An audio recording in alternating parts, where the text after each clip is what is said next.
Hi everybody, this is Kent Kauffman coming to you from the research farm in Garden City with BigYield.us. Today we're going to talk about the 5 critical things to know with in-crop, in-row burning. And so the first thing to know is to know that your torch heads are positioned correctly and stay lit. So a good thing is to always test out your burner before you use it, drive it around a little bit, make sure all the torch heads stay lit. Some manufacturers have had some issues with that. We specifically make our burners designed with torch heads so they won't blow out the pilot light, but some have seen that, so make sure they stay lit, make sure they relight each other when they're going, and make sure they're positioned at the right height that you want them before you go out into your field. And so the second thing to know is that you do not need to crisp the weeds, you just have to wilt them. You just have to do the fingerprint test, go through your crops, heat it up, it'll wilt, you'll be able to see a plant, put your fingerprint on it, and then that weed is gonna die within 2 to 3 days.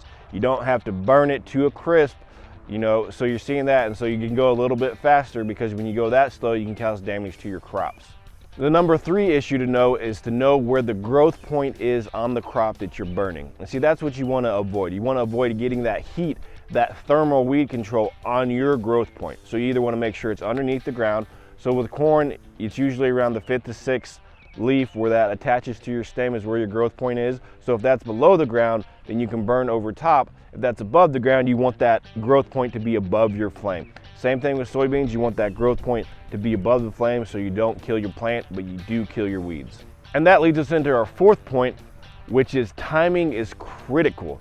So weeds, you really kill them best whenever they're small. Same thing like you would with chemicals. The smaller the weed is, the easier it is to kill. So you got to be able to get out into your fields quickly, and you got to be able to cover all of your fields when you have an opening in the weather to get out there. So you always got to be ready. Have your propane in your tank, have everything set up, so if the rain breaks and you got a weed problem, you can go out there right away and take care of it. And finally, the 5th point is always have a plan for if things don't go right. So you are working with very high temperature flames. A lot of things, could go wrong. We design in a lot of safety features, but if they do, have a fire extinguisher, know what's gonna burn, what's around you. If you can, do ring rows just to singe that grass and those weeds around your field so nothing spreads out of there. And just pay attention and be careful out there. So this is Kent Kauffman, BigYield.us. Check us out.